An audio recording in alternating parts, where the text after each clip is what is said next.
These are our men.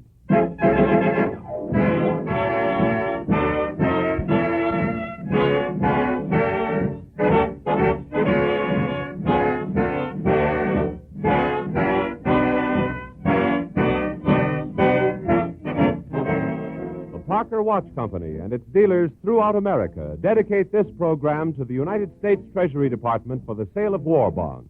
With Miriam Hopkins as our special guest today, we proudly present another in this series of dramatic programs, These Are Our Men.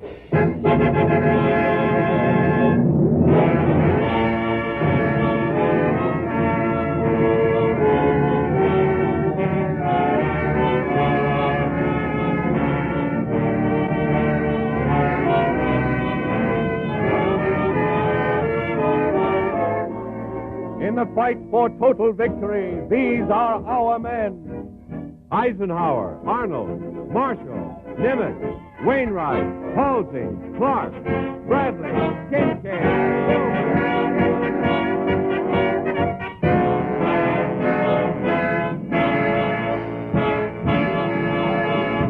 Today we give you Lieutenant General George S. Patton, Jr., Commanding General of the Third Army.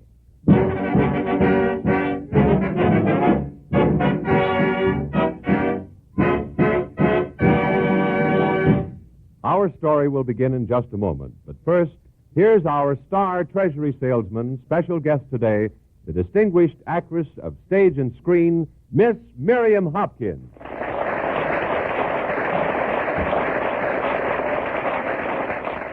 Thank you, ladies and gentlemen.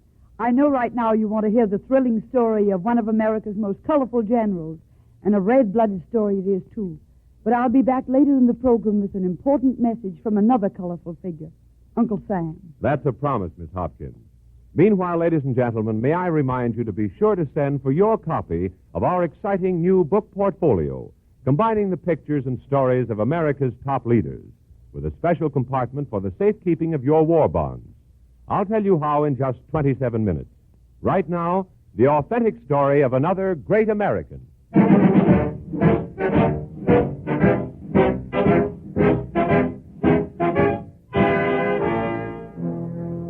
It was during the first week of the Allied invasion of Normandy, the week beginning June 6th. I'm sure you remember that date. After the reports had started coming in that the beachhead was at last established and the troops were pushing further in, the armchair strategists all over America began to ask the question which was uppermost in their minds. Where is Patton? Yeah, where is Patton? Where is Patton? No one knew. No one volunteered the information, but everyone speculated. I'll tell you where Patton is. He's in Italy. Impossible. He must be somewhere in Washington. Oh, Patton's through. Finished. Not on your life. He's too good a man. He's probably in England right now, making preparations. Well, it's a mystery. That's all I've got to say. The biggest mystery of the war. And even among the men in the ranks, among Army and Navy officers, truck drivers, and assault troops, the same question was being asked. Where's Patton? That's what I'd like to know. When old Blood and Guts gets here, that's when we'll start moving. And perhaps not too surprisingly, during this same time, there was just as much concern in Nazi quarters as to Patton's whereabouts.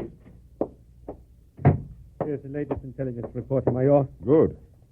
Their first army is massing for assault at this point here. Mm-hmm. These are their tanks, artillery, and supplies. Reserves are approximately at this location, here, 2 miles inland. Mm-hmm. Very good. By the way, Captain, still no news of Patton, I presume. Unfortunately not, Major. That is too bad. All these intelligence reports are totally worthless unless we know where Patton is. You may tell that to Colonel von Gerhardt for me. Jawohl, Major. A very unpleasant individual, this Patton. A gangster. Typical of the American culture. But also their most dangerous general, Captain Welser. Remember that. Unless we know where he is and when he's going to land, no plans for attack or defense are possible.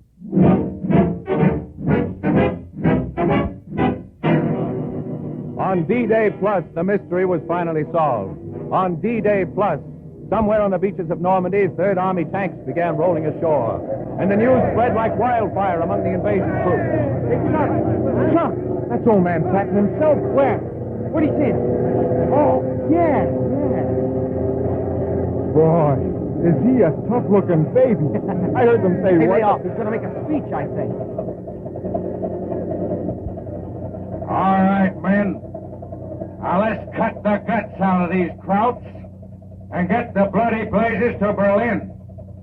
And when we get to Berlin, I'm personally going to shoot the bloody eyes out of that paper-hanging snake who calls himself Hitler.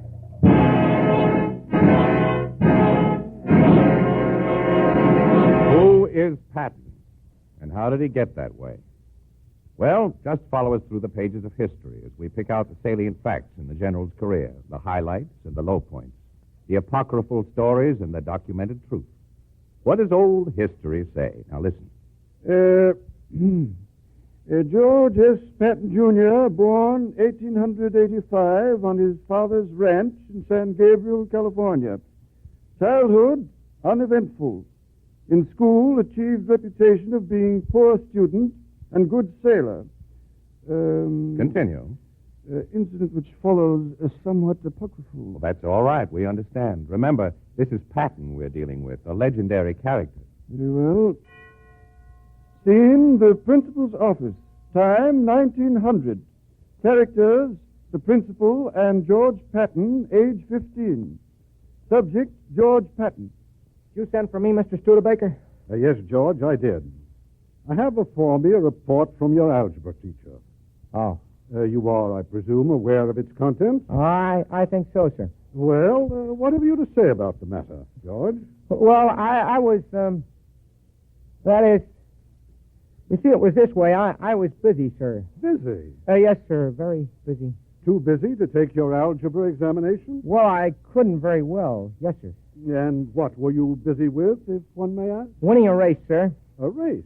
What kind of a race? A sailboat race. I won the championship. First Very in the interesting, I'm sure. I take it that you're quite fond of boat racing. Yes, sir. Fonder, shall we say, than of algebra? Why, sure. Good. Well, in that case, for the remainder of the semester, you are going to do your racing right here. Huh? You will stay after school and erase all the blackboards.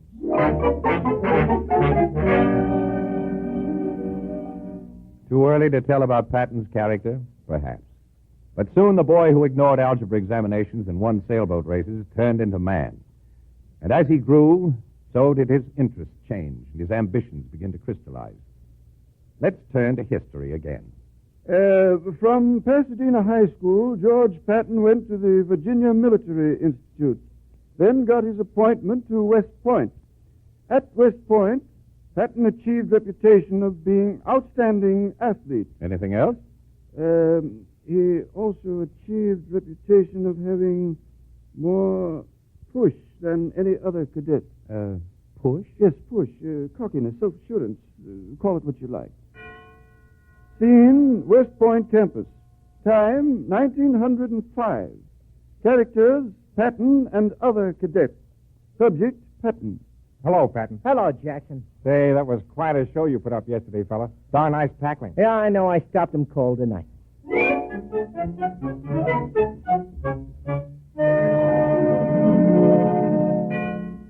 Same scene, same characters, 6 months later. Congratulations, Patton. Heard you won the shooting match. Ah, nothing to it. I could have won that match with my eyes closed, my hands tied behind my back. Oh, come on, Patton. You're not that good. The heck I'm not. I'm the best shot in West Point, maybe in the whole Army.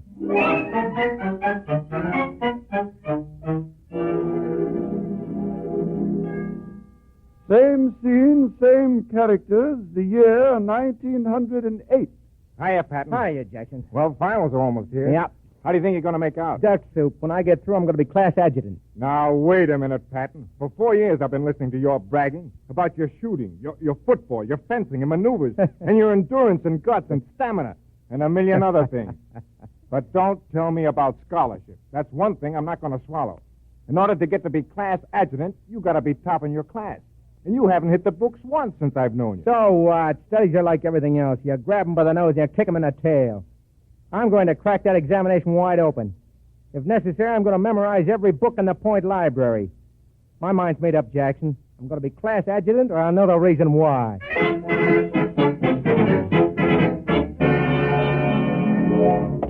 Yeah?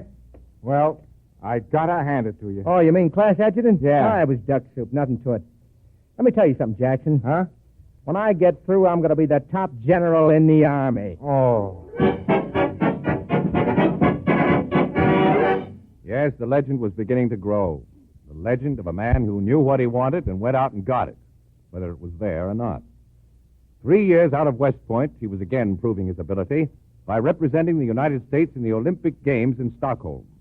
History? Oh, yes. At the Olympic Games in 1912, George Patton set a new world's record in target shooting and took third honors in the pentathlon. Then, 4 years later... Scene, the corridor outside of General Pershing's office in Washington, D.C. Time, 1916. Character, Lieutenant Patton. Camped on a footstool. Nuts. Time goes by. 10 minutes. 15. A half hour. 2 hours. Finally, a door opens. Oh, General, Oh, it's you, Jackson. Are you still sitting there, Patton? Yeah, I'm still sitting there. So what? Got any objections? As far as I'm concerned, you can sit here until doomsday. The general just won't let you go. Oh, no, you watch me. Never take no for an answer. That's me. When they say no, just grab them. I know, that grab 'em by the nose stuff. But listen, Patton, believe me. I've been with you in West Point, and I'm on your side. And I'm giving to you straight. You're just making yourself look silly. Yeah? Sure. How many times has he said no to you? 14. There, you see? That proves it. Proves nothing. I know what I want to do, and I'm going to do it. Never give up, do you? Now, look, I'm going to Mexico if I have to crawl to do it. I'm going to get into action if I have to tear down the building to do it. So that's that. All right, Patton. Have it your own way. Another half hour goes by. An hour. 2 hours. 3 hours. 4. Finally, a door opens. Oh, General Pershing. Yes? Oh, Patton.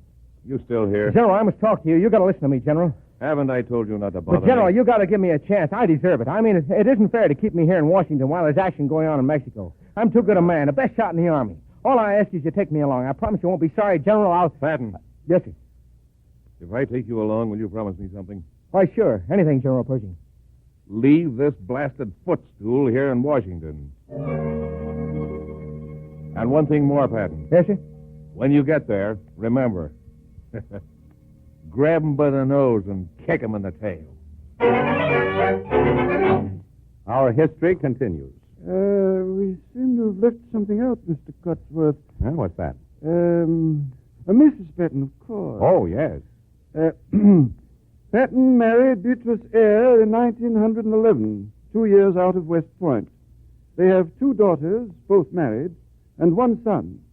Mrs. Patton is a model officer's wife and regards the general with a tolerance and good humor born of years of experience. Mrs. Patton also has other attributes. She is a gentle, charming woman, a novelist by profession, a sailboat enthusiast, and honestly regards her husband as a gentle, kind-hearted man. If that last tempts you to smile, well, listen, the story isn't over yet. Another look at history. In 1917, Patton was sent to France as an aide to General Pershing and ordered to establish the first U.S. Army tank school at Langres. He saw action in Saint Mihiel and was awarded the DSC for participating in the offensive at Aire.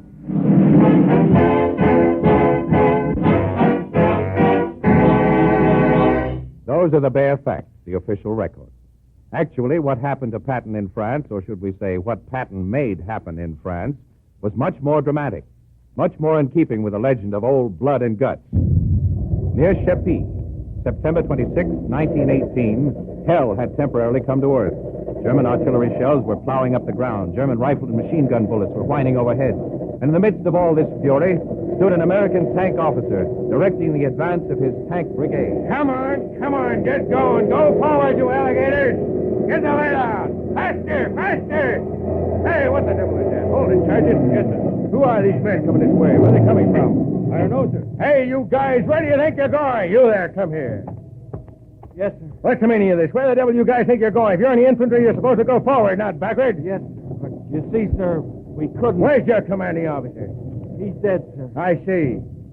We couldn't stop them. We didn't know what to do. The whole force is disorganized. Well, you're going to get organized right now. Sergeant, you take over with the tanks. All right, men. Follow me. Yes, sir. Okay, Joe. Come on, get moving. We'll show those heinies what real fighting is. Now, remember, your own fire reduces the effectiveness of the enemy fire. Now, let's get at these Krauts now. Grab them by the nose and kick them in the tail.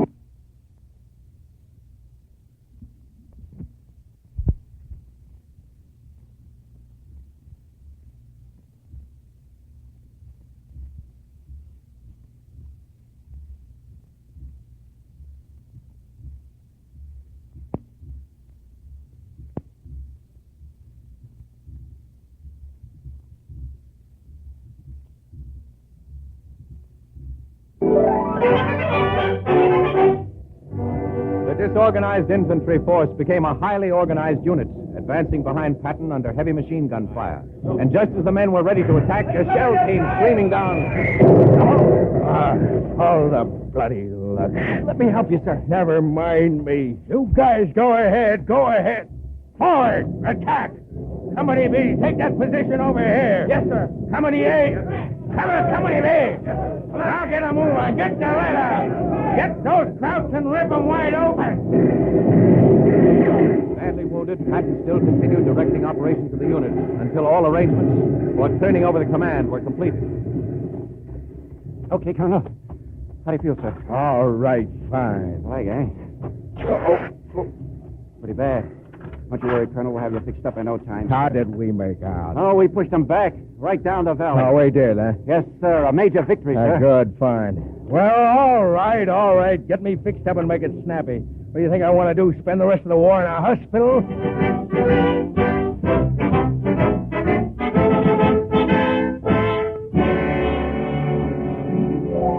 Yes, that's only one of the many stories in the saga of old blood and guts. Patton came back from France, ready and eager to go into tanks. Instead, he was told, Patton, you're going back to horses. And so, back to horses he went. Did that keep Patton down? If you think so, you still haven't learned your history. Tanks were now Patton's baby, and tank warfare became his business and his hobby, to both of which he devoted all his spare time and all his energy. About this phase of Patton's career, history says... history? Huh? Wait, excuse me. After World War I, Patton became an advocate of armored forces and an expert in tank warfare. But it wasn't until 21 years later that he had a chance to demonstrate that he was a brilliant strategist and one of the finest tacticians in all military history.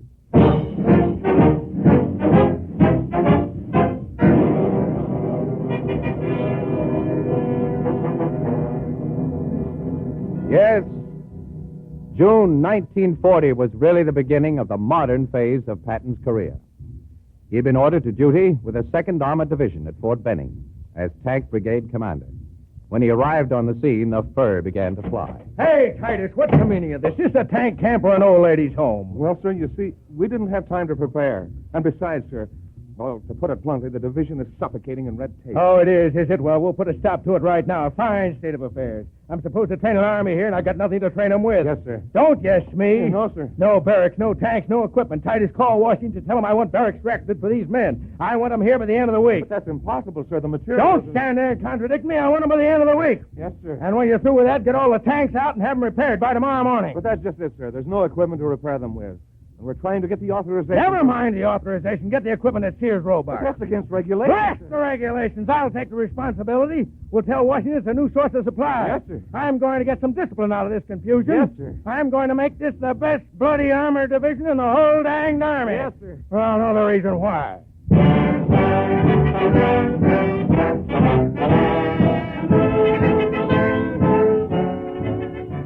Patton made good on his promise. By the fall of 1941, the 2nd Armored Division was the toughest, most feared, and admired outfit in the whole Army, with Patton always in the forefront, always urging his men on with a now famous slogan. All right, come on, you guys. Give it to them. Grab them by the nose and kick them in the tail. And then came North Africa. Go forward. Always go forward. You must not fail. Go until the last shots have been fired and the last drop of gasoline is gone. Then go forward on foot. And go forward they did. He chased Rommel out of Tunisia and chased the Nazis out of Sicily. All the way to Rome, Patton chased the Nazis. And then, suddenly, he disappeared. And on June 11th, 1944, the German radio was heard saying, "The main blow cannot be struck until we see where Patton will land." They found out soon enough. They found out when his armored columns chased them to Brest. And they knew for sure when he stormed the city of Metz by frontal assault. Today, they wish they had never heard of him. Thus, history has reached out and embraced George Patton, just as he always knew it would. But who is the man behind the legend? Even history has not supplied us with an answer to that question. So make your choice right now. Is it the man who leads his men to battle saying, Attack ruthlessly, rapidly, viciously, and without rest. Remember, a pint of sweat will save a gallon of blood.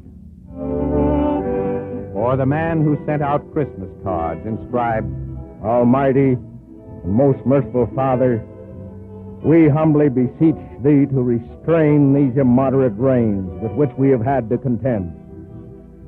Graciously hearken to us as soldiers who call upon thee, that armed with thy power we may advance from victory to victory and crush the oppression and wickedness of our enemies.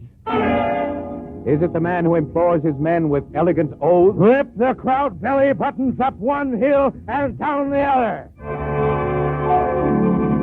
Or the man who wrote this poem set to music? From pride and foolish confidence, from every weakening creed, from the dread fear of fearing, protect us, Lord, and lead. For slaves who shun the issue, we do not ask thy aid.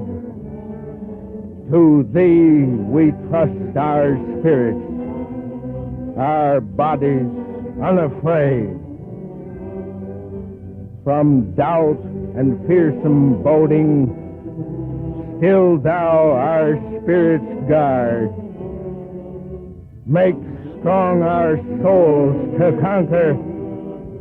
Give us victory, O Lord.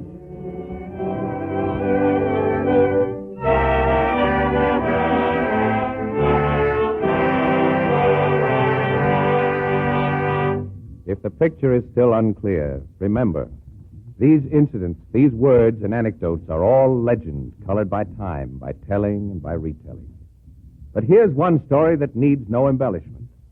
It came out of El Guitar and was carried on the wires of all the press associations. It said, El Guitar, December 12th.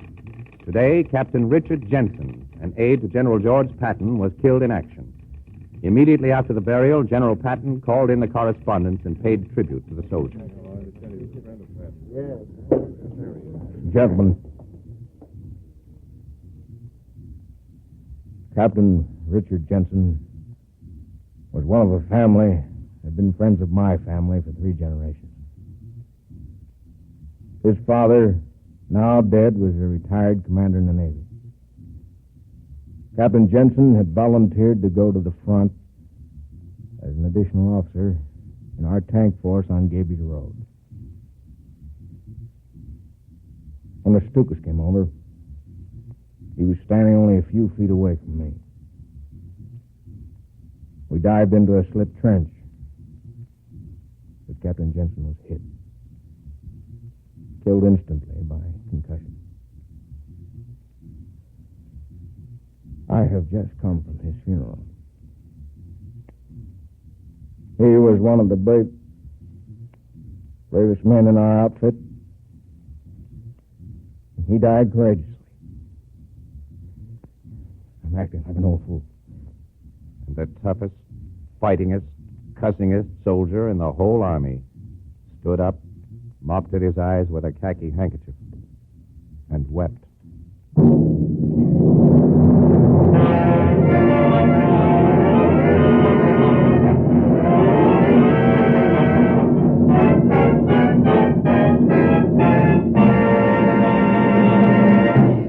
Thank you, Stotts Cotsworth, for another nice job of narration, and you, Lawson Zerby, for your fine portrayal of Lieutenant General Patton. Ladies and gentlemen, here's our guest again, the charming star of stage and screen, Miss Miriam Hopkins.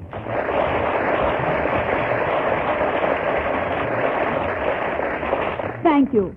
Ladies and gentlemen, the Treasury Department has asked me to come here today to give you reasons for buying war bonds and keeping them, to make a plea that you invest your extra dollars in the world's safest and best investment, to make an appeal to back up our fighting men with the equipment which they need.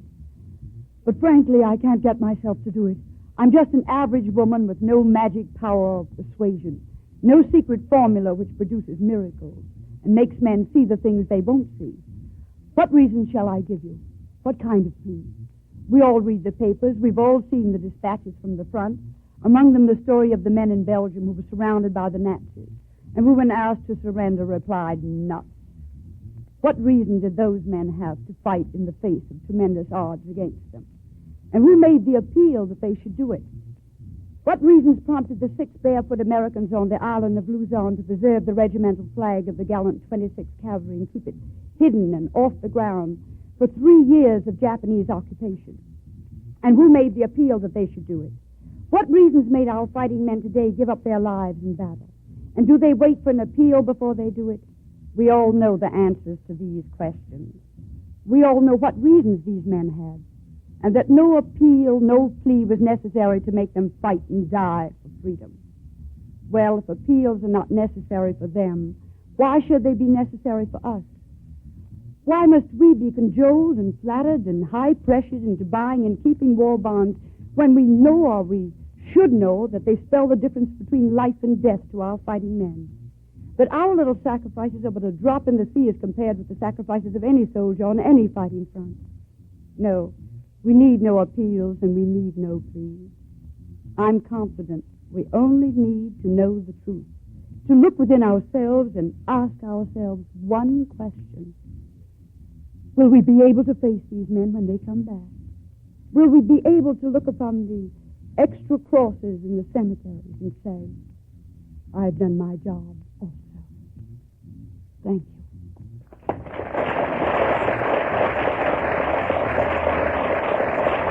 Thank you, Miss Miriam Hopkins.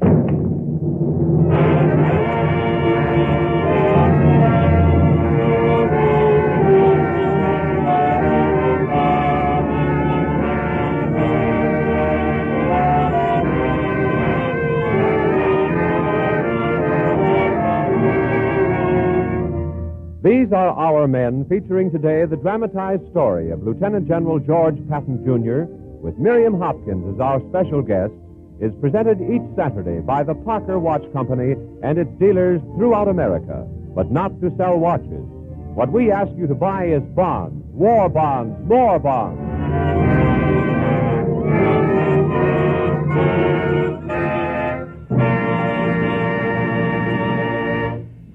And here's the news about the book portfolios I promised you. Right now, the Parker Watch Company is distributing to its friends and listeners a wonderful booklet in brilliant colors, containing the pictures and biographies of all the great American war leaders being dramatized on this series of programs. And in combination with this booklet, there's a portfolio for the safekeeping of your war bonds, as well as a handy chart for recording the serial numbers of your bonds. These book portfolios are available to all who want them, and here's how you can get your copy. Simply send us the mailing and wrapping cost of 10 cents and address your request to the Parker Watch Company, Post Office Box 14, New York 19, New York. Do it today, right after this program. Just write your name and address on a piece of paper, put it in an envelope, and close 10 cents in coin only, and mail it to the Parker Watch Company, Post Office Box 14, New York 19, New York.